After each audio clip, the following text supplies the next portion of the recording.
Talk some shit. Here we go. There you go. Well, we're kind of like live, so it's okay. So All right. By the we way, just I haven't heard anything haven't from played the intro. Buckbolt. I haven't heard anything from Well, them. okay. Just so There's you know, we're been live. We're live. Like there's fans listening. oh, Just so you know, okay. Well, right. Okay. Fine. So I was gonna say, I said we're live. I wasn't kidding. I was like, no, we're really live. So, yeah, Okay. All right. You want to but you do know what we'll the do? yeah? We're gonna do the thing now. So it'll be exciting Do for the thing. for the fan. Here we go. We'll do the thing. We'll do the thing. This is 2OF Entertainment. Well, here we go. It's the man that promises you nothing and delivers. It's the veritable man motor mouth. It's Roald Woods who feels the need to call himself Rob Vega. It somehow makes him feel important. Anyway, do have a listen and try not to throw up.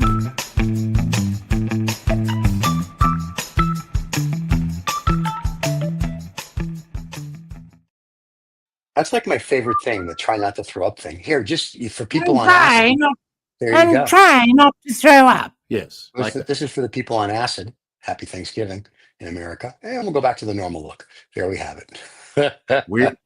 I'm sorry. We have a normal look. Really? Well, we do. Yeah. Okay. Okay. You didn't know? Yeah. Of course. I did not. I didn't. Okay. Generally, I had you in a circle for a little bit. Generally, normal and me don't not Okay. really. Okay. Well, unless you're Marty Feldman, then you go after Abby Normal. Okay. Okay. Now why? You don't know that from Young Frankenstein? No, not a fan. Okay. Right. That's Steven. All right. Yeah. How you doing? Well, Happy Thursday. yeah. Happy Thanksgiving to everybody in America that's watching. So interesting. I had to. Was it Thanksgiving? Oh no, I was thinking of Halloween. Yeah, same thing. We.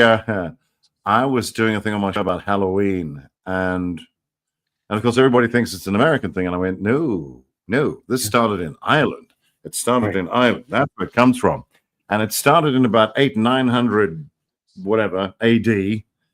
And the reason for it, was because the line between the living and the dead was and they were celebrating the end of the harvest, or I don't know what it was, and the onset of winter, and they wanted to scare all the spirits away, so they dressed in strange costumes, and so it went. But the Wiccans just wanted to party naked. Hmm? I thought it was because the Wiccans just wanted to party naked. Nah. Really? Oh, that's upsetting. That's what I tell my kids. Apparently, no, but seriously, apparently it's called something called the festival. The festival of Samhain. That's how you say it. You don't spell it like that. It's an Irish word. Something to do with the festival of Samhain, or I don't know, something to do with that. And that's what it was about. And then it got. But I'm just saying, Halloween is an Irish thing. Then it was a Scottish thing, and then it became. Then I went across the pond. Yeah, but it certainly we've prostituted the hell out of it. You're welcome. But that's Halloween. Now, of course, obviously Thanksgiving, which is interesting because if you think of the way that started, the land acquisition game. Hi, we've come to take your land. Can we chat? Yeah. Well, think about Thanksgiving. Thanksgiving is nothing more than a land acquisition game. And what sporting event do we watch on Thanksgiving? Football. And what is football? A land acquisition game. So we just go with our heritage. But to be fair, there's so much that doesn't have anything to do with the history. I mean, what on God's green earth does a Christmas tree have to do with Jesus? Nothing.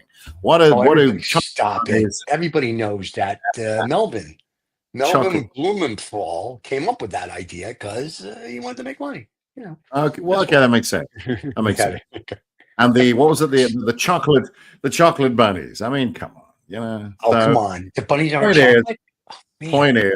Point is, it doesn't have to be connected. Why does what we do now have to be connected to what it doesn't have to be? It's fine. It's okay. I actually think I like the idea of Thanksgiving. I think it's good. Who cares where it came from? Right now, if it gets people to stop bitching and moaning about stuff, great. What country are you in? Hey, you know what I'm doing today for Thanksgiving? I do this every year, and people from around the world come. What do you think, Stephen? Well, first of all, we're going to have a Come As Your Favorite Nude Pilgrim party. very popular. That's the first thing. So, and what I'm thankful for is all the hot chicks that come as your favorite nude pilgrim party. So yeah, Okay. it's an annual thing. So yeah, Okay. and we have it I in get it. Pilger's House of Pain. So where else? All right. What else could you want? And later You're today, also I'm having yeah. I'm invited to a cigar herf where we're going to have Scotch cigars and That's come all as right. your favorite nude pilgrim. So I'm excited Okay. about that. Yeah, Did you say Yeah. new pilgrim? nude, Nude. Come as your favorite Oh, nude pilgrim. nude. Yeah. Oh, so who's your favorite nude pilgrim? Who would that be? I dress up every year as John Smith. All I do is wear a big hat. That's it. So there you go. Nothing else. Just a That's all cigar. you're allowed to wear is a hat. Cigar? Yeah. Can With you a have a cigar. cigar? Yeah. Like I have a cigar and a scotch and a hat, and that's it. And the girls are allowed to wear the little collar thing with little collar things on their wrist and That's it. little hats, and that's it. It's very So, exciting. so you in a hat and a cigar, and that's it. That's it.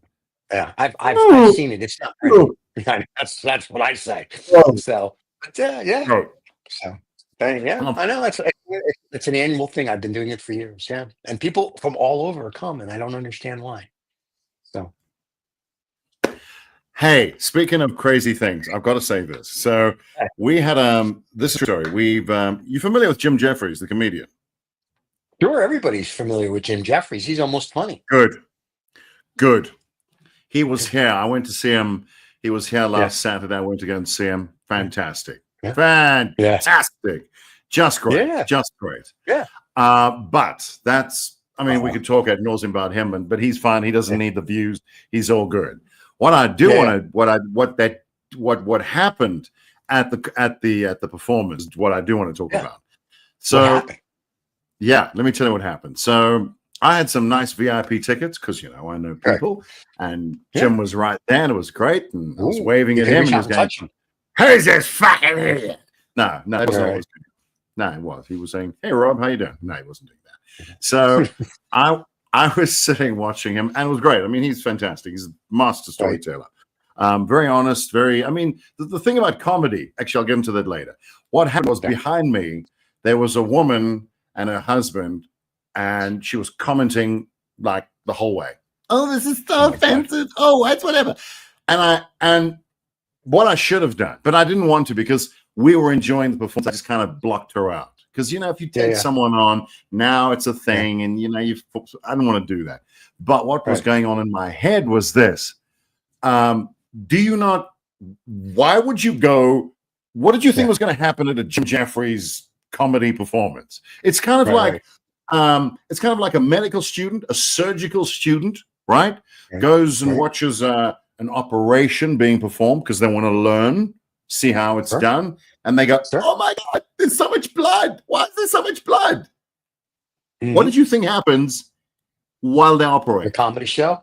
What do you think happened? And it just made me think, why do people do that? We live in this world where people just it's getting worse. They're offended by, why would you go to a concert like that? Do some homework, do some research, figure it out, find out. Let the people who want to enjoy it. Why would you affect our enjoyment? And I'm seeing this a lot at comedy evenings. Freaking hecklers commenting on what the guy's doing. The point of comedy is it's supposed to stir shit up. It is honest. It stirs shit up. And that's what it's supposed to do. There's no such thing as a quiet, delightful, tame comedy evening. There isn't a comedy evening. Why would you do that? Why would you? Why? Why do they do that? Here's what you need to do. You need to find out who this lady is, and then when Jimmy Carr comes into town, have her go see that show. They work together, Jimmy and Jeff, and Jimmy and Jim. That Jimmy and Jeff. Where did Jeff come from? Jimmy and Jim. Jimmy Carr. I love Jimmy Carr. Jimmy Carr is hysterical, and I like when the hecklers heckle him. He did there's a guy named Rake that heckled him, and he went through this whole thing at the very end. He literally just trashed Rake and his mom, and I was just like, but here's the other thing, and I will give. I think the wokeness is about to die because the Trump administration does not believe in wokeness. So I think this political correctness crap is about to go bye-bye. I think people are I think tired of it. everybody. I know I Steve, am. I've been tired of it I since it think started, everybody. but then, yeah, I think everybody's I think fed it's up with enough. it. I really Yeah, think they it's do. enough. I mean, Yeah, here's the thing about comedy. We actually need comedy. We need it. yeah, We need that release. We need that. My God, you can't if you don't if you shut people up, they'll figure out another way. We have to yeah. have that. We've got to I joke agree. about stuff like that. The offense is with the person listening. It's not with the comedian. Right. It's That's true. your problem. It's shit Yeah. you've got to work out. And the fact that you get offended means there's something in it that's resonating with you. Maybe he's talking about you. I don't know. Yeah. Whatever. Yeah. What happened to us? And you know what's interesting is the offense. The offense is linked to ignorance. It's like the same box. You know, damn. Wow. I mean, if you take Jim Jeffries seriously, Yeah. wow. Good luck with Okay. that. Good luck. Good Right. luck with Or that. Jimmy Carr, or any of these guys. And so what if the stories they tell, they're great. I want a comedian. I want a comedian to tell a story that gets in there. Gets in there. That's what's great about it. Everything Ricky Gervais says is true. Oh, So that they're another not legend. stories, yeah. Oh, Yeah, I love it. These are like this my is the legends God. of today. Back in the day when I was growing up, it was like Don Rickles, George Carlin, Pryor. Those were like even Robin Williams. Those were the comic geniuses of the day. Absolutely. You know, they were great. We need And that. now- No, but we need it, Yeah. Stephen. We I agree. need them. We've got to shut this offensive or offended people. Offended people. Just not shut them up, but just, dude, why? Yeah. It's like if you don't like drugs, don't go to a drug party. You know, whatever. I mean, you know, if you don't like cigars, no one says you have to smoke one. But don't sit with the guy smoking with the cigars. Say, oh, it smells so bad. Well, then leave. Go away. Bye. Can I tell you a story about that? Well, before you do, it's like you go to a bunch of, like you guys, you all sit around with your cigars, you enjoy laughing, and fuck, here we go. Yeah. Oh, life's a bit shit. Here I go. I'm having my cigar. I'm relaxing, whatever. And then the guy comes and sits between you and he says, you know, this is so unhealthy. Oh, my goodness, it's bad for you. And you go, what are you doing? What is that going to do? Do you think that's going to make all these guys put their cigars down and go, you know what, Stephen? I didn't realize that. I must be a moron. Oh, my God. I'll have to find another vice. Sorry. Yeah, you were Asian hookers and scotch. That's the next vice after that. Okay. Anyway, oh God. Listen, I'm an equal opportunity lover. Which is really funny is that first of all, when we sit around and have cigars, we bitch about absolutely nothing. We just make fun of all the poor people. That's the first thing. The second thing is we talk about the lizard people, which we are, and how we're taking over the world. And thank God for Trump, because now everyone's going to basically be our slaves. So we're very excited. So we have nothing but the happiness and drinking 50-year-old Macallan or 40-year-old Glen Fargus and smoking good cigars. We're all good. So in that respect, on the cigar side, when I lived in Manhattan, I used to frequent a restaurant all the time. And they literally set me up a corner outside that was covered and very nice where I can smoke cigars. And I would bring guests there and we would smoke cigars. But we were always polite. We would always ask the tables around us, are you okay with it? If they said no, we wouldn't light up. If they left, we would. Cool. So I remember there's like 5 of us were having cigars and we're eating and we're enjoying steak and the whole thing. And then this couple came in from from the Midwest. You could tell they were Midwesterners because they were beef fed. You know what I'm trying to tell you? I'm like, this woman, she was huge. She wore stilettos on the beach. She would strike oil. That's how big she was. In fact, she was so big. Let me tell you how big she was. And she stood on a corner. The police came over and said, break it up. I'm talking big. And she couldn't go for Thanksgiving to Macy Days because they want to put strings on her. Anyway, beef fed. So they complained to the manager who knew us and said, they're smoking cigars. And they said, but you wanted to be seated outside. They were here ahead of you. And the lady said, well, we want them to put it out. And the manager, we heard the whole conversation, said, because we were like, fine, we'll put it out. The manager said, this gentleman comes to our restaurant 2 to 3 times a day. And whether he comes by himself or brings 10 or 15 people and spends hundreds of thousands of dollars with us a year. She said, how often are you in New York? And I was like, whoa. And then she said, if you don't want to be out here, you can go sit inside. She said, we're not asking our best customer and his associates to put their cigars out. And they got up and went inside, and that was it. I thought that was so perfect. To your point, why would you sit next to the guy smoking cigars to complain about it? It was perfect. Yeah, but that's what these people do. That's what they That's do. stupid, They though. go to these comedy shows.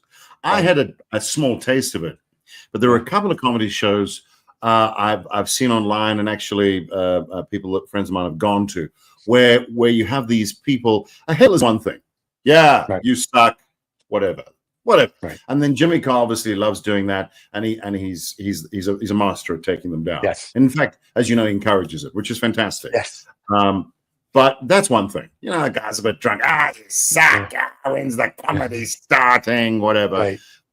Fine. It's annoying, but it's harmless. But then you get people who go there and they dissect the material, and they attack the comedian. And I go, why are you here? That's what I want to know. What have you come here for? Right. Why have you paid to watch someone you clearly don't like? Right. Why would you? I don't understand it's the same thing with these people who protest about situations around the world that know nothing about what's actually going on. Is it just I saw a guy online who says it's like people sitting around and they've got the protest sign blank. It's a placard. And they go, what are we protesting today? What are we writing on the sign? Right. Well, where are we going to go, and what are we going to go? What are we moaning about today? Let's moan about something. Has everybody got the tents? You got the tents? Are we ready? Okay, there we go. Who's got the super glue? And away we go. And we protest. And what do you want to change something? Well, then do some work, do some research, get involved. But for a comedy evening, damn it, man. You know what, Stephen, the offensive thing, and I'm glad, I do think people are getting sick and tired of this. I mean, woke actually used to be a good thing. It used to mean something, you're awake, you're smart, you're aware of things. Technically, it was a term for now black people. It was a black person term. Yeah, well, we actually had this dialogue on, I forgot what show, but we actually looked it was up a term for what? For woke started as a term in the black community to be aware of things, not like you offend me. And then the white people. Right, which is good. You should always be aware. But then the white people, like to call pussies, they got a hold of it. And it was sort of like, oh, my God, I don't care. In fact, I read a comment this morning we did a Lost Dollar Business Club. And I had said, when people work for us, we don't believe in this life-work balance. You have to work. Like, that's what we pay you to do. We don't pay you to come in for 3 hours. I don't care if you work 3 hours. You should have to give me everything I need. And the comment someone wrote was, you would be a horrible boss to work for. And I'm like, yep, for the first 90 days, everybody hates me. And then after that, they're all like, we get it because we make you better. If you think we're going to pay you to be on holiday, you wrong group of people. It doesn't work that way. And that's the problem with the woke and everything else. And everyone's offended and this and that. I think we need to go back to a time where people say what they think, like a comic. And if you don't like it, too bad. Put your big boy pants on and tough it out. And that's the problem. We become a society of pansies. But it's almost what I find. If someone disagrees with me, not a problem. But then you need to come with facts. You need to come with proper information that you've done your homework. To just disagree with someone, well, any fool can do that. Stephen, I disagree with you. Why? I don't know. You smoke cigars, and I don't like cigar smoking people. Great.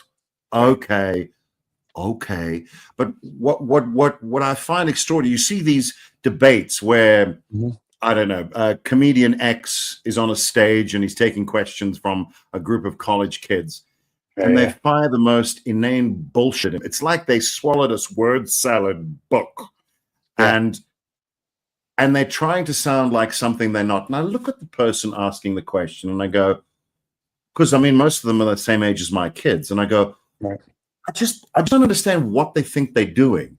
You see, here we go. Let's go grumpy old man. Certainly when I was growing up, if you wanted to do something, if you wanted to own something or see something or travel somewhere, you found a way to get a job to make the money so that you could do what you needed to do. You got on with it. If you wanted to change something in your life or somebody else's life, you did the work. You found a way. And if you didn't know how to do it, well, then I guess you didn't do it, and that shit didn't change. That's just the way it is. If I remember years ago, I was in a restaurant here in Joburg, and there was a waitress that I was talking to. This was like 30 years ago. So then I was a kid. I was a kid 30 years ago. And I was talking to this waitress. She was sitting at my table. I wasn't married then, just to be clear. And we were just talking, just talking about stuff. Now, remember, she was a waitress, and I said, "Well, what are your plans?" And she said, "Oh, I want to go to Spain next year. I want to go backpacking through Spain." And I said, "Well, that's quite pricey."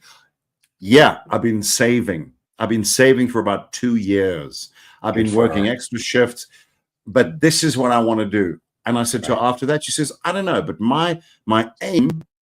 I mean, I think she looked quite dark. She had some Spanish heritage, and I don't know, not sure if she was Spanish, but she had this love, this interest in Spain. That was her thing. She didn't go and beg for money or protest, why are airfares so expensive? Or she worked extra shifts, and I don't know what happened, but I guess she just went to Spain and did what she wanted to do. She didn't blame anybody that she was a waitress. She didn't blame the world for her lack of opportunities. And let's be honest, being a waitress, or I'm sorry, what do they call it now? A server? No, it's a waitress. God damn it, a waiter and a waitress. To hell with that. She was a waitress. What do you call a flight attendant? I call them waitresses in the sky, and they get offended. Are they flight attendants? Let me answer that question for you. So what I was going to say is that she went and she got it done. She didn't blame anyone. She just got it done. What do I call? What did you call them? Flight attendants. Flight attendants. I call them waitresses in the sky. Well, I was on a flight many years ago, sitting next to a very small woman, who turned out to be a pilot. She was an airline pilot. Wow! They sit on phone books to see over the little steering wheel. Cool. Right. So she was sitting next to me. Thank you, Stephen. She was sitting next to me, and I will admit, she was she looked about 5 foot, not even tiny, very small. Oh. And I don't know why, I just, in my biased brain, my bigoted brain, if I see a tiny little woman, I'm not going to think, oh, airline pilot. I don't know why. I just didn't think that. I didn't really go through all the possibilities of what she might be. We had a great conversation. No, we had a great conversation. We were talking about airplanes, flights. And then and the stuff that she was saying about the flexibility of the aircraft and blah, blah, blah.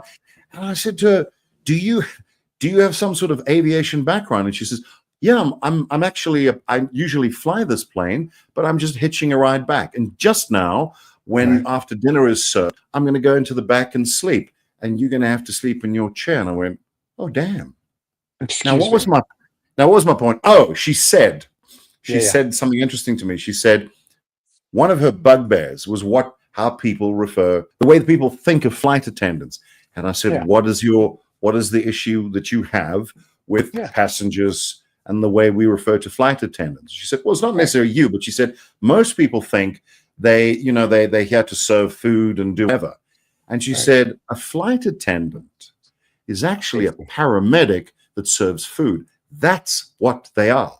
And she was very, very, she said that is ultimately what they are. They are paramedics that also happen to serve food, not the other way around. And I've always looked at them differently since then. That's what she told me. That was a pilot. It was an airline pilot who told me that. Now, is that globally? Because in America, on all the airlines that I have, it was on a British Airways flight. This was on a British Airways. That explains a lot. But I was on a flight with British Airways, and I remember the flight attendant said the flight would be much better if there were no passengers. So I have no respect for British Airways. So I could care less. And I was in the front of the bus, and I was just like going to the loo. And she said to one of her flight attendant companions, she goes, "This flight would be so much better if there were no passengers." And I'm thinking, yeah, lady, you don't get paid if we don't fly. But anyway, that was fine. But out of all the airlines in America that we get stuck on, with American and Delta and this one, I will tell you, the best airline with the nicest flight attendants on the planet, Alaskan Air. They go out of their way. And I don't know if they're paramedic. Now, next time I fly commercial, I have to ask, are you guys also paramedics? Because I've never heard that. But they go out of their way helping if you like if I see someone an older lady that needs help with their luggage or a man, I will jump up and help them. That's just the gentleman in me. But they will help people. They're very polite, they're very nice, they're whatever. Other airlines, the flight attendants will be like, well, if you can't pick it up, I can't pick it up. I'm like, what the hell is that? Like, come on, please, have a little decorum. So they don't. So Alaskan Airlines, number one. But I don't know. I didn't know they were paramedics. I don't see like some That's of what these you people. told me. Maybe, but I'm going to ask next time I fly on Yeah. the airline, like, are you guys also Do. paramedics? Yeah. And see, because now I'm very curious because that Part would of their give me a whole training, different apparently. respect for them.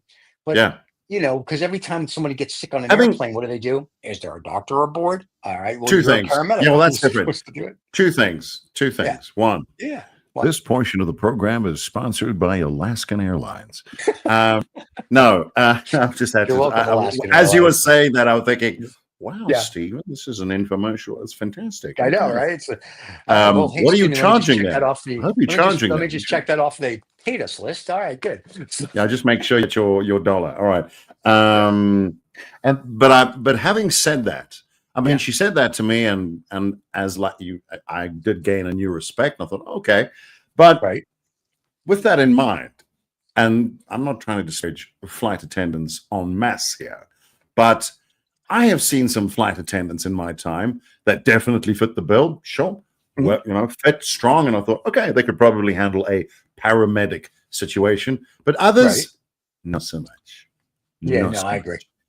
Not so much. What are you going to do exactly? And I don't want you near me in a medical emergency. Thanks very much. Just saying. I'm sorry, you're gonna give me mouth to what? I'll die. I'm good. Yeah. No, just let me die. I'm okay. Oh, look at that. I just recovered. Yes. Yeah. I don't know. If I think of, so I never really checked it. I never did the Google thing. I never found out. I actually never asked. It just went in and went, interesting, and little factoid. And her name was, pilot's name was Rachel. She was an, I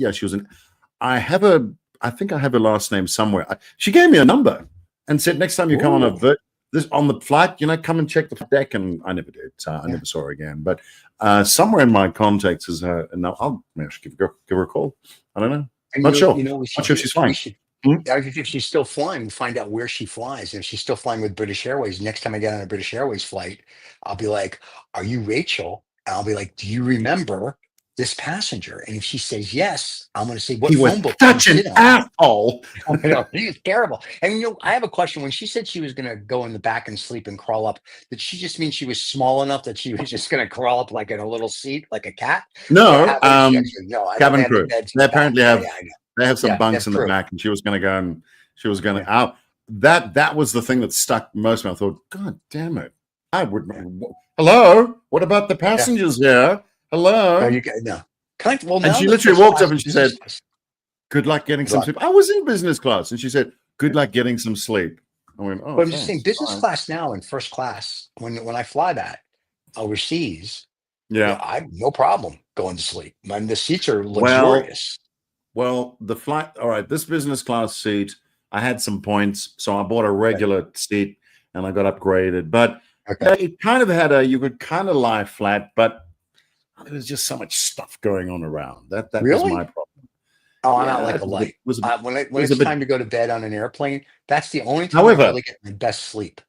However, I was a flight many years ago on a South African Airways flight when we still used to have an airline, because not really the greatest now, but this was way back in the day when it was a decent airline. This portion of the program is not sponsored by South African Airways. Anyway, so I was flying to London, and I had splurged out, got myself that business class ticket. Also, I love doing that. Get the points. Always buy the cheap seat. Get upgraded. That's always my thing, because I don't really operate at that level financially. Anyway, so I just get a wholesaler to do it for me, but okay. Okay, there you go. So I got on the flight and I went to my seat, and there was someone in my seat, and I was about to start protesting. I'm like, "What are you doing?" And he turns to me and says, "Oh, I need to sit next to my wife." And I went, "Great. It's still my seat." Reaches into his pocket and says, "I'm flying first class. You can have my seat. Bye. Love you. Gotta go." And that was amazing. My God, when people say, "Oh, why is first class isn't worth it? Yes. Oh, it is. Oh, it is. Yes. Yes, Yeah. it is. Yeah, yeah. And I had but you know what was crazy about it? It was like a 11-hour flight from Johannesburg to London, and great. It was stunning. But I slept most of the way. And but here's the thing. You think, oh, this is the first time I'm in first class. It's going to be great. I'll get some sleep and then I'll get up and look at all the stuff. Well, I didn't do that. I got woken up for breakfast and landed in London, and that was it. Yeah. But it was the most bizarre thing, because I had a proper night's sleep and I changed countries, changed hemispheres, changed continents, and it felt like 5 minutes. It was extraordinary. So definitely worth it. But a friend of mine who used to fly for British Airways said to me an interesting thing. He said he would go through the cabin, go through the aircraft, and just talk to everybody, first business, coach, whatever. And he said all the people in the lower classes, right, we call them cattle, would be watching movies on their phones, whatever, electronic stuff, blue lights, all of that stuff. Right. And in first class, everybody read. No one watched the movies. They were all sitting reading. Right. Yeah. Interesting. Yeah. I can say from my experience in first class, that was true. No one watched movies. No, I mean, they had the biggest TVs, the range of whatever. You got like you have a 50-inch screen. But they didn't look at it. They were reading. Yeah. Everybody had books. Yeah. Or sleeping. One, two. Yeah. No one was watching it. And it was peaceful, gorgeous. When I go overseas, whether sometimes business, sometimes first, it just depends. I call my wholesaler, first of all, because I'm a Jew and I'm cheap.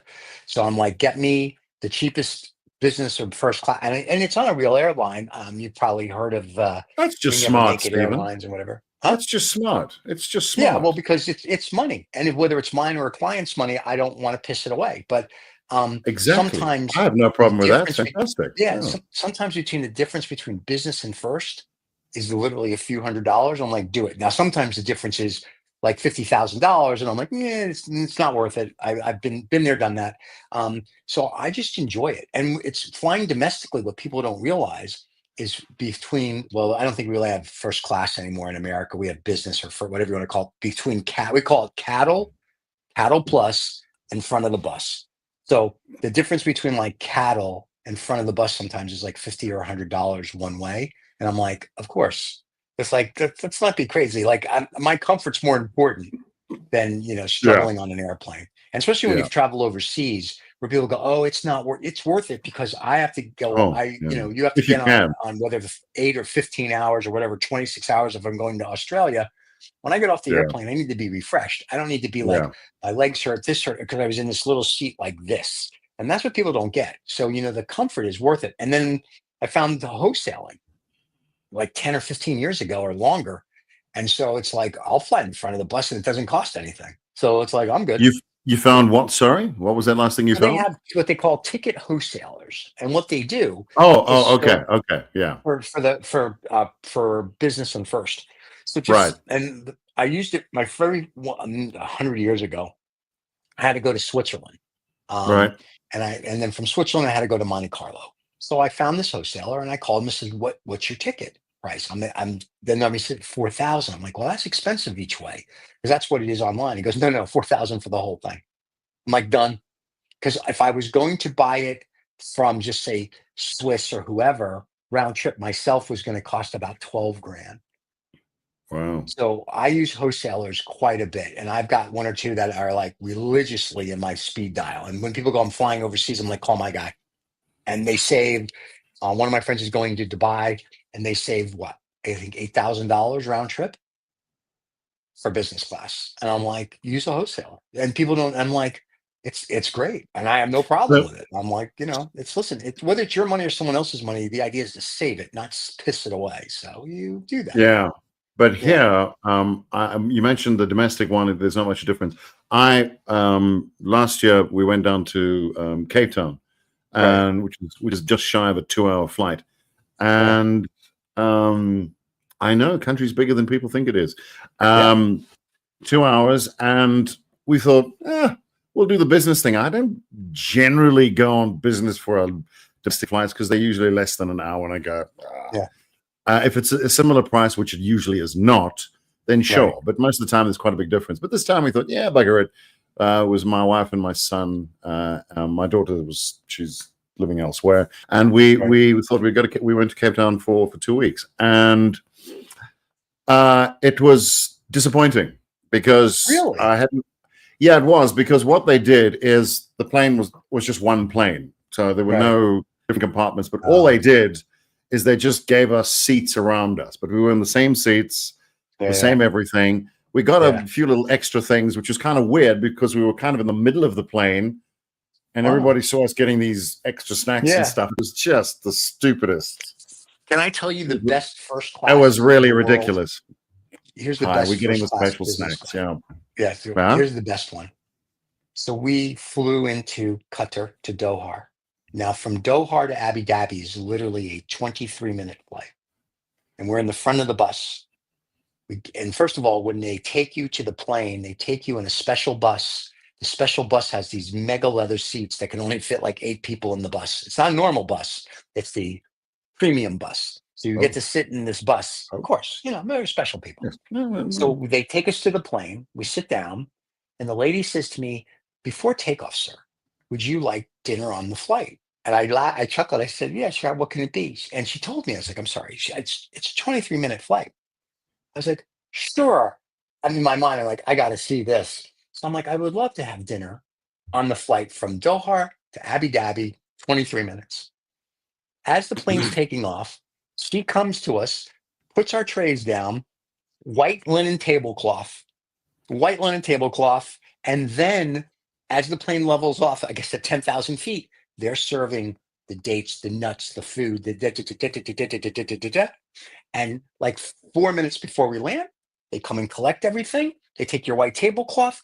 And I thought to myself, this is a 23-minute flight, and I got better service on a 23-minute flight than I did in America on a 3 or 4 or 5 hour flight in business class. I'm thinking America, the airlines in America need to take a page from Qatar Airlines on a 23-minute flight from Doha to Abu Dhabi. I was just blown away.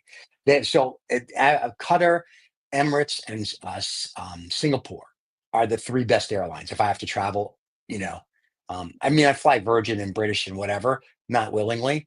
Like if I have to go to London, I always say, can we have can I do the layover flight on one of the others? Because I want that service. It's just great. But yeah, so there's a lot to be said for that. It's like I've only been on Qatar Airways once, and it was it's out of this world. I don't even know if I was in a fancy seat. I might have just been in coach. And Emirates and Qatar, even their cattle is beautiful. Like they treat you with respect. It was.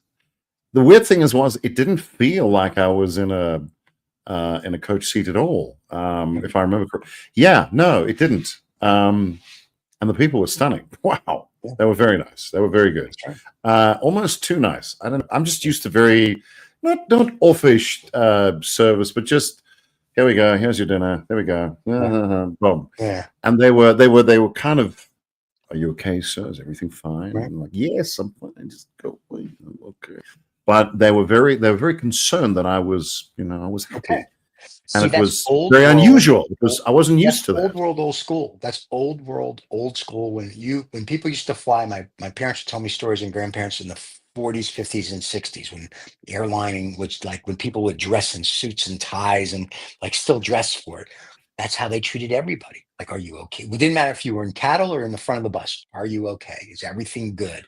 What has happened to the world, Stephen? I mean, it's like you hear of these stories. You watch these old movies where I'm not saying we should all smoke and I'm not a smoker and whatever. I don't care. Smoke on airplanes. I agree with that. Yeah. But they used to smoke on aircraft. They used to travel in suits. They used to dress up. They didn't get offended by everything. They seemed to understand that things were tough. They would stomp their laundry. I mean, what the hell? And they never had social media, and yet they seemed to communicate better. They talked to each other. They would sit in restaurants so I hear, and not sit on phones. Right, And they right. would, Well, they would you already engage, said they it. would eye contact, they would be there, and they wouldn't get offended by everything. Comedy was okay. And it's the thing for me is it's like we've progressed, but we've gone way back. You you And said the magic word, social media. Back in the day, there was no social media, and if you had a flip phone, you couldn't read stuff on it, so you had to yeah, engage. Now, first of all, now parents don't teach their kids how to engage. That's number one. Number two, they don't teach them that at school either. So the kids don't know. When I was a kid, you had to learn to engage, look someone in the eye, shake their hand. There's a whole thing. So uh, social media, and I give kudos to Australia. They're banning social media for yes, everybody they're 16 trying to and under. ban for, I think, Yes. 16 and under. You can't. Yeah. They're trying to stop kids under 16 from accessing Yeah. social media. Good luck, by the way. But yes, I can think of kudos, I hope they half a do. dozen ways of getting around that. But yes, Right. good luck. Yeah. Yeah. But hopefully that makes society better. And I think part of your thing is, I think social media has made us weak and made us pussies. Full stop. That's it. Yeah. And if Well, it's either made you're us half. old school or you're not. You know what else it's done? There was always this tendency online for a bravado to creep in. You wouldn't Right. take people on face to face like that, but online, Yeah. you get these ridiculous comments and, oh, you suck and you this and you Right. that, because you can't see the person. It's like people in cars. They're very brave Right. in the car. Right. But So someone it's, steps out of the car. yeah, so well, then it's hello. Oh, I'm sorry. I mean, there's a story of my grandfather, and he had this very big friend. His name was Tommy. Doesn't matter. Tommy was his Right. name. My grandfather was Harold. Harold and Tom, they used to go to the cinema, and they would, be watching a movie, and somebody would get pissed off by something, and they would take Tommy on, like, oh, whatever, you get out of my way, and he was what is it about big people? They're always very calm, and Yeah. he would just sit there and go, I'm sorry, ma'am, if you feel that way, just move away. Look, I don't know what the exact conversation was or the nature Yeah. of the argument. Something was done. Anyway, Right. or the bloke would want to take him on. And then Tommy would stand up, and the man was 6'8". And they would Wow. be gone, just Yeah. gone. And he would say, well, I thought we were chatting. But it's so silly how we've the social media thing has made us into tiny little bullies. We seem Right. to love bullying people, and we don't engage with people. We seem to. What I wanted to say was this: it's made what people do is they find out about sorry, that's a call I need to take. They find out about something. They do some research, get 1% of the story, and suddenly they're an expert. Right. Stephen, just give me a second, please, mate. Just give me a second, mate. Welcome to live, everybody. We'll just put Give me a Roll second, on mate. mute so he can take the call. So if you're just joining us on the show, there he goes, walking away. We're talking about social media and what social media does for the workforce and everybody. So there you go. Leave us your comments and your thoughts. And in a few minutes, if Mr. Roll doesn't come back, we're just going to kill the show. And you guys can go enjoy your Thanksgiving. This is what they call a lull in the show. And if I had a commercial, I would run it. Oh, I do have a commercial, and I will run it. So hold on. And he's So there back. you go. Daddy's back. I was about to run a commercial, so there you go. But I'm glad I didn't. The So portion of this program is brought to you by Alaskan Airlines. there you Okay. go. Anyway. I can run our merch commercial. No, but what I wanted to say, Stephen, is that people it's like back to what we were talking about, voters, the one issue voter. So, for instance, people. I mean, the COVID thing was fantastic. We got all these experts coming out, brilliant. It was astonishing how smart people were. We had all these medical specialists who knew more than doctors, and I think that just it was like a catalyst for ignorance taking over the world. There is just so much. There is so much. I am quite willing to say I don't know. Most things I don't know. Fact, I don't. Why? Why would I? There's so much information out there, but what do they call it? The Dunning-Kruger effect, or whatever it is. You're not smart enough to know how stupid you are. You know? That's the problem. You don't know that you really know nothing, and there's so much of it. And instead of finding out, instead of getting the facts, it looks better if you just make some noise at a campus or insult someone online, and that feeds something in your ego. But you haven't changed anything. It's like when you get offended with a comedian. You haven't. Let's say you feel strongly about, I don't know, your favorite short people. You know, you don't. I know you don't like short people, right? Yeah.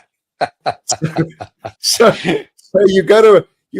So you're the comic, and some guy stands up and says, "Given why you many about short people? Short people are going to right to exist as well." You go, "This is a joke." No, they don't. Yeah. No, they don't. Sit down, you short shit, and shut up. No, That's but this is the thing. They now what's happened is we still have the same number of short people. The rights for people haven't changed. People probably care less about short people now. So your protest, sir, has done nothing. In fact, it might have actually made it worse for short people. So this is the thing. It's like the oil thing. All these people who protest, you might have a case. Just stand up and talk to people like a decent human being. Stephen, look, I know you don't like short people, but, maybe have a cigar with them and you'll find they also like cigars. And I don't know, maybe you guys can give them a smaller cigar. But their little feet won't touch the floor when they're in the chair. They'll just dangle. And if they have a protest, but the point is, Stephen, is it's about just having a conversation, and social media and things like that just kill it. They kill the conversation, and everybody thinks they're an expert. I want to know something. What's wrong with me? Let me go and Google it. Oh, I'm dying of a heart attack. No, you've got indigestion. The pain is in the same place. Bam. WebMD is the best.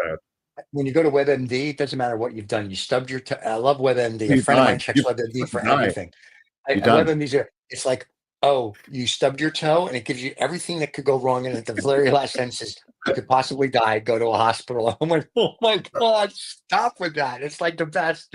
Anytime he calls me with something, I go, did you go to WebMD? And he's like, I should go. I go, let's go to WebMD, because I love reading it, especially the last part that says you could die and you should go to the hospital. I always start with that, though, because it's more fun for him to panic. I just want to say, not that I don't like short. I love short people. Everybody should own a couple. I have a midget butler.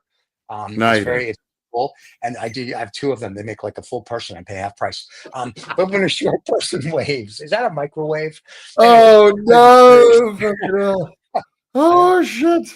Yeah. Speaking of that, it was interesting because Jim Jeffrey was going in about dwarves, and apparently you're not allowed to use that word. Same thing as a short person, yeah, but really small people, and he was saying how dwarves. Like how Peter Dinklage just ruined it for dwarves, ruined it for them, because they're not allowed to make movies now with dwarves. They have to get regular sized people. But then he's like, well, it's literally Snow White and the Seven Dwarfs. That's what it is. Yeah. And no. Apparently he says Peter Dinklage says, no, that's offensive. I don't know if that's true. And you've got to respect people's height. Okay, I don't know. Don't call them little people, whatever. Yeah. And now the dwarf guys are going, excuse me, we were okay with that. We were getting paid. We were getting work. Now look what you've done, you piece of shit. And I don't know. But this is, who cares? I mean, that's the thing. I have a good one for you on this. Yeah. I just saw the movie. I've seen the Broadway show Wicked. The Broadway show much better than the movie. That being said, if you've seen the original Wizard of Oz with Judy Garland and whatnot, when they go to Munchkin Land, right? There's the midgets. They have like 50 little people running around. Little Brad Williams, who I love as a comic, by the way. Brad Williams is great. He's a little midget comic. I love him because when you're done, you put him in your pocket and you take him home with you. But anyway, but they're talking. Why you get too soon? Anyway, so in the Wizard of Oz, I'm not woke. In the Wizard of Oz, the original one, they have midgets or little people, dwarfs, whatever you want to call them, playing Munchkin Land. Vertically challenged. Whatever they are. I don't care. Stand on a phone book. Anyway, in Wicked, they get to Munchkin Land, and I'm like, why are all these people like 6'3"? I don't see any little like Munchkin people. And I'm like, and even in Wicked, which I thought was interesting because they're trying to be politically correct. We had people in wheelchairs. We had all this stuff, and I'm like, I'm okay with all that. It's a dance thing in a musical. Maybe not. So, I mean, I'm glad they did it, but sort of like I think the wokeness now, and going back to that, is just a little too bit out of hand. No, Like, it's you know what I'm ridiculous. saying? Yeah, it's a I it's a just want to say, fantasy movie, so yeah, let's it's fantasy. not real. It's not Right, real, right, people. right. If it was real, wheelchairs, and then my mind was, well, why aren't there midgets then in this movie? If we're gonna have someone in a wheelchair, I want someone I want a little person. I want Brad Williams to be my I munchkin. want, I want a small person playing a small person's part. Is that too much to That's ask? correct. I don't want Is people that of too much normal to height. ask? Yes. I feel he Can might I have nail a it a bit person? better. I feel it'll be more convincing. It's like And it's Tom just Cruise should never, like Tom Cruise should never been Jack Reacher. I'm just saying, literally I in the agree. book, Yeah, Jack he's Reacher is 6'4". 6'5". He is Yeah, 6'5". He's yeah, a long one. I mean, right. camera angles and stuff aside, when Jack Reacher's standing outside a pub, he's got to look better than the other guys. He can't be the Yeah, same yeah, size or smaller because it's not really that intimidating. It's a story. It's fiction. For the love of yeah. God, can we get a 6'5" guy to play him? So there we go. And now they do. And vice And they have versa. a guy. Yeah. I want to see, if it says Snow White and the Seven Dwarfs, I want to see dwarves. That's what I want to see. It's more Sure. believable, even though it's And bullshit. in Munchkin Land on Wicked, on the movies, I want to see 50 little people. I do not want to see people that look like you and I. And I'm like, Exactly. okay, we're the little Yeah. people. Now, because Yeah. the kids that have Right. seen the movie have never seen the original Wizard of Oz because parents don't show them crap. And I think it's either on HBO or Amazon now. Like, it's playing, and I watched it again before I went to go see Wicked. And I was like, you see, that's a nice movie. It's very beautiful, and there's little people. I didn't make fun of them, but you can't. It's easy to carry them in your pocket, but it's fun. So, but you know what, Stephen? Here's the thing: all of us, you, me, anyone. There's something about us that everybody can pick on, and you know what they say: the ones that love you the most pick on you. So and I love everybody. I must. Exactly. And I got to tell you, when I was a kid, we had the big guy, we had the small guy, we had the guy that used to impersonate people and make people laugh. That was me. And you know what? We needed all of those guys. They were all part of the team. They were different, but no one thought. I mean, I know this sounds like a kumbaya moment, but we didn't look at the small guy and go, yeah, you're a little guy. We think less of you.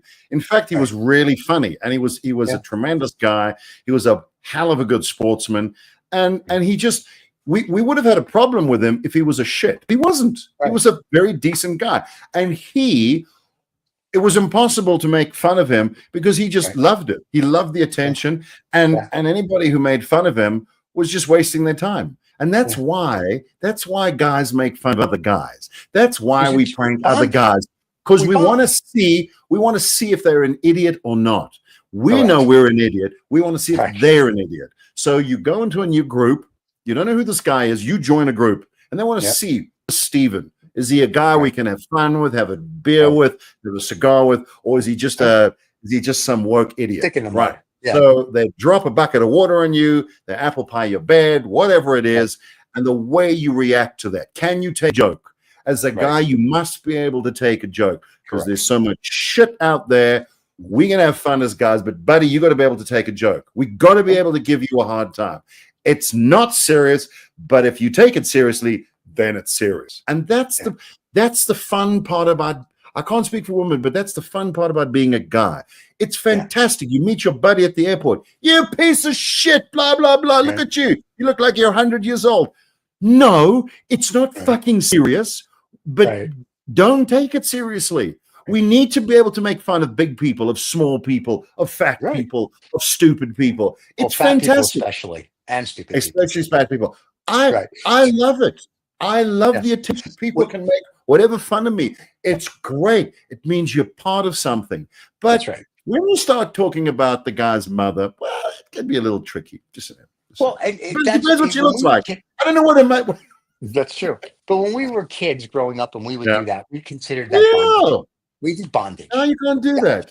Look, they want to shut all this down, and the problem, Stephen, is if you. Certainly, I'm not going to patronizingly speak for women, but I can say as a slightly normal guy growing up, it was very important that we could just talk shit. You must be. You've got to be able to do that because if guys can't talk, if they can't rib each other and make fun of this and whatever. It's still in the head. It's going to come out somehow. It's going to get aggressive. It's going to get ugly. We need comedy. We need to be able to laugh at other people, especially fat people like you that you like to laugh at. Whatever. And sometimes we go, oh, wow, that's me. That's kind of me. You know, and it can be make really fun of yourself. Educational. It almost can almost be educational. But I make fun of me all the time. Like on the cigar show. I mean, and even with my associates, I'll make fun of me because it's fabulous. If you can make fun of yourself, then making fun of someone else is fine. I tell people, it's like, dude, if I don't make fun of you or joke with you, you have a problem because it's not going to go well for you. So, you know, it's like, you got to just enjoy it. It's free. You don't have to watch what you say. You don't have to manufacture a conversation. You go, ooh, I might say the wrong thing. Please say the wrong thing. Please do that. And that's why a guy like Jim Jeffries and Jimmy Carr, people love that because that's actually, that's what people want. And if that's not what people wanted, Jim Jeffries and Jimmy Carr wouldn't have careers, but they're making a fortune. They're doing great because that is what people want. They want to just be able to just hear that shit. Just go, do it. Lovely. I mean, Jim's stories are crazy, but it's fantastic. I don't know. I think it's just how, like, I was raised with the Marx Brothers and Abbott and Costello and Don Rickles, and I think it's how you're raised. Don Rickles. Don Rickles was if Don Rickles was still alive today, they would cancel him 900 times and he'd be careful. Probably get canceled. He'd probably get canceled. He's hysterical. I mean, like, you know what? But he meant it with love. Let me tell you something about, well, look, I don't know. I haven't met him. I don't know. But I'm just saying, my feeling is that if they try to cancel Don Rickles, he would just go, what? Who cares? I don't care. Apparently, that's a you problem. That's correct. I mean, you couldn't cancel Don Rickles anyway. No, you still can't cancel him. There's people today that show shorts of his stuff, and they're like, I'm so offended. How did he say that? I'm like, grow up. Get a pair of balls. He just did. He literally just did. There you go. Done. And now you're talking about it, and he made money. Great, good for him. And people went to go see him. Yeah, they knew what they were going to get. I thought the best stories are the ones where he talks about old Vegas and the mob and Frank Sinatra. When he talks about when he tells those stories, when I watch an old Carson with him on it, and I laugh till I'm crying because it's just, that was back in the day, and it's they don't have that. Have you ever seen a movie called Tropic Thunder? I always bring this up in Of course, everybody saw Tropic Thunder with Tom Cruise. We talked about this. Now, with who? You and I talked about 2 weeks ago, Tropic Thunder, the new movie with Tom Cruise dancing. Should be Les Grossman doing a whole series unto himself. Oh, yes, right. Tom Cruise. Oh, right. Yes, of course he was in it. Alzheimer's is kicking in, isn't it? Best thing he ever did. But the thing about that movie is interesting because there are so many people now, you're obviously watching it for the first time, and they shocked by Robert Downey Jr. and, the whole blackface thing. And look, I'm not going to get into that because I don't care. I mean, I think he was great, and if people are bothered by that, tough. But what I do find interesting, I did go and research what people's reactions were to all this offense. Yeah. And what was interesting is the people. Let me put it this way, because a little bit of thoughts required. The people that you would have imagined, the people that should have been offended, thought it was fantastic. They loved it. Bring it on. They didn't care. And the people that didn't talk to the people said, oh, they must think that it's bad. Well, why don't you have a chat? They're human beings. Why don't you talk to them? Yeah. They just have more melanin in their skin. They're still human beings, and they can laugh. And they can laugh at themselves. Look at that. Isn't that amazing how they're doing that? You presumptuous piece of crap. Wow. Seriously.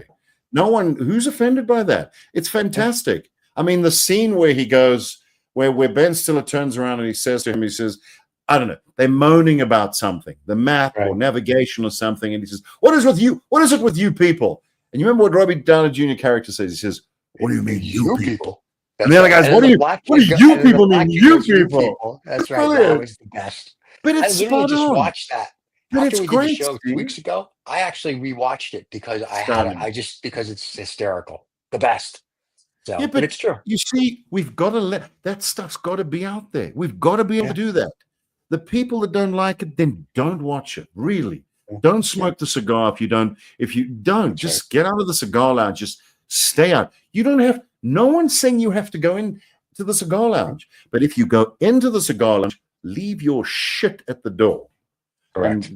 And it's the same with movies, with commentary, with whatever. Just stay out of that. If it bothers you so much, I don't like sewerage, so I don't climb in a sewer pit. You understand me? Because it smells. I got it. And it's really uncomfortable. Why would you climb in a sewer pit and go, God, it stinks in here? Yeah, it does, because it's full of shit. Right. That's what it is. So if you climb in and it smells, well, hello. If you go to a Jim Jeffries concert or performance and you get those jokes, well, it's Jim Jeffries or Jimmy Carr. If you go into a cigar lounge and there's smoke, damn right. Yeah. So stay out of it. And if Good you're a little Lord, person, man. only smoke a little Robusto. Because if you smoke the big one, it just looks out of place. I'm just saying, if you're smoking a Churchill or a big, like, thick ring gauge at that point, and your feet aren't touching the ground, and you're sitting in the big chair. I'm just saying, like, it's just So, it doesn't look Stephen, good. I got to tell you. I mean, I'm about 5'11", but my father, strange enough, was quite small. My mom was about the same height. They say you get your height from your mom. My mom's family were very tall people. I wouldn't say I've got most. I'm average. I'm fine. But my dad was he was about 5'7", 5'8". Okay. And he loved it. He lapped it up. And it was just great. He certainly did not have short man syndrome. And he didn't care. He was a barman, bartender, whatever you want to call it. The guy who served drinks behind the counter, bar person, or whatever the fuck that is. And he was fine. He survived. He wasn't the tallest guy. Who cares? And the strange thing about my father is all his friends were really big people. So but he was like the leader. And when that's happened again? My son. Okay, my son's about my height, but still, all his friends he's got friends that are like 6'6", 6'5". Wow. But guess who the leader is? Him. Your son. Yeah. His name's Marshall. He's like a marshal. We named him that. We didn't realize he would be that, but that just shows you it's my God. And if a short guy who's got a sense of humor, if you make fun of him and you're trying to stick it to him, you're the one who looks like the idiot. If you're joking with him, fine. But if you're getting personal, no one likes that. No, never get personal. Like joking, like their feet can't touch the ground. That's just fact. But anyway, Brad Williams, I think he says he's 4 feet. Or he's 3'11" or something. I've seen his shows. I've seen him in concert. He is hysterical, and he plays on his dwarfness. And he's like it's like he says it's okay to make fun. And when we make fun of people, and this is what I don't think people understand when they watch some of the shows, is this is they're called shows, people. Like, you know what I'm saying? And I think people lose that. They go, right, it's entertainment. And people will be like, oh my God, like the person, I could never work for you. You'd be such a horrible boss. And I'm like, I'm good. Fine. Then don't. Good. Then don't work for me. But I mean, it's kind of like people like, like we're good. So don't apply. So, but when we make fun of like the short people, now I have nothing against short people. All right, maybe. But no, I'm just saying, nothing against them or the fat people. It's just they're jokes. It's to make people laugh and like, okay, you know what I mean? Because if you're serious all the time, you're gonna depress everybody. Then so war you gotta stuff. bring levity. Yeah, we don't want so that. You enjoy, you joke, you have a good time, and I think a lot of people forget that humor is a wonderful thing. Yes, we need and it. I don't take anything seriously, so it works out real well for me. So. That's why people loved Ricky Gervais so much at the Golden Globes. They were bothered by it. You know what? The people in the audience were bothered by it, but the several million people watching it thought this is the greatest award show I've ever watched. Yeah, it's fantastic. He's saying what we think, and that's actually what a comedian does properly. He's saying what you think in a more entertaining way. Whatever, with a dose of humor, but truly proper comedy is quite honest, to be honest. It has to be, otherwise it's irrelevant. It's with a twist. fantastic. Yeah. Stephen, I got to go. I know gotta you go. do. Yeah. Hey, happy this has been Thanksgiving, real. everybody. Thank you. Don't forget to like and subscribe. We'll see you all next Thursday. Cheers. Good to see you. Have a wonderful holiday, everybody. See you next Thursday. Cheers. Thank you so much for listening to this Roald Woods, Rob Vega, whatever the hell he wants to call himself, fellow. You know, this podcast thing, it makes him feel very important, and he's a difficult fellow as it is to deal with. So thank you so much for putting up with him, and do take care.